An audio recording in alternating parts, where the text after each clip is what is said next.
Neftçi mənim üçün böyük klub və böyük komandadır. Həmçinin azarkeşlərin hər oyunumuzu necə izlədiklərini görürsünüz. Buna görə də çox məmnunam.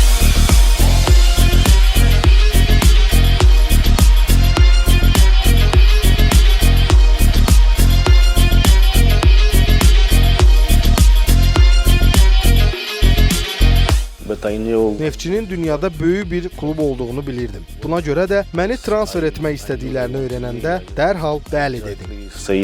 Bizim çox yaxşı Azərbaycanlı futbolçularımız da var. Əvvəllər Azərbaycanlı futbolçuların bu qədər yaxşı olduğunu bilmirdim. Üstəlik, təlim məşq mərkəzi yenilənib və hər şey möhtəşəmdir. Əla baş məşqçimiz var və bilirəm ki, Samir Abbasov bir neçə il əvvəl Neftçi ilə çempionluq qazanıb. Buna görə də yaxşı baş məşqçidir. Komandaya qoşulduğu gündən dərhal öz futbol fəlsəfəsini tətbiq etməyə başladı. Biz topa sahib olmaq və topu saxlamaq üzərində çoxlu məşqlər edirik. O komandaya qoşulandan sonra daha yaxşı nəticələr əldə etməyə başladıq. Buna görə də hamımız xoşbəxtik və addım-addım inkişaf edirik. Çünki hər gün onunla məşq edirik. O futbolla yaşayan bir insandır və biz qol vuranda onun reaksiyasını görmək çox maraqlıdır. Həqiqətən yaxşı məşqçidir. Very good manager. Şeydayev ötürme kapı karşısına ve gol! Bu neydi? Neler baş verir bu oyunda? My feeling was amazing because Həqiqətən möhtəşəm hisslər yaşadım. Zirə üzərində səfər qələbəsi qazanmaq və son dəqiqədə qol vurmaq çox fantastik idi. Hər oyunda belə qol vura bilsəm, bunu mütləq edərdim. Hamımız birlikdə atılıb düşürdük. Sonra paltar dəyişmə otağına qayıtdıq. Hər şey çox möhtəşəm idi.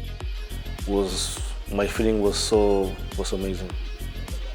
Our motivation is high because Motivasiyamız yüksəkdir. Yalan deməyəcəm. Məqsədimiz finala çıxmaq və kuboku qazanmaqdır. Hədəfimiz kubokdur və bizi qarşıda sabahla 2 maç gözləyir. Buna görə də meydanda əlimizdən gələni etməliyik. Çünki bu bizim məqsədimizdir. To give everything because it's our goal.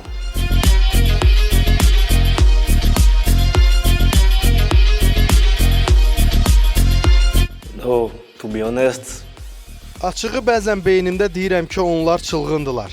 Məsələn, Kəpəzlə oynayanda qar yağırdı, amma onların yarısı köynəksiz idi. Onlar əsl azarkeşdilər. Neftçini, həmçinin futbolçuları çox sevirlər və biz də onları sevirik. Həm məğlub olanda, həm də qalib gələndə onların bizim üçün hər şeylərini verdiyini görmək məni sevindirir. Azarkeşlərimiz hər zaman bizimlədirlər və bu məni çox xoşbəxt edir. Even we lose, we win, they are always with us, so I'm very happy.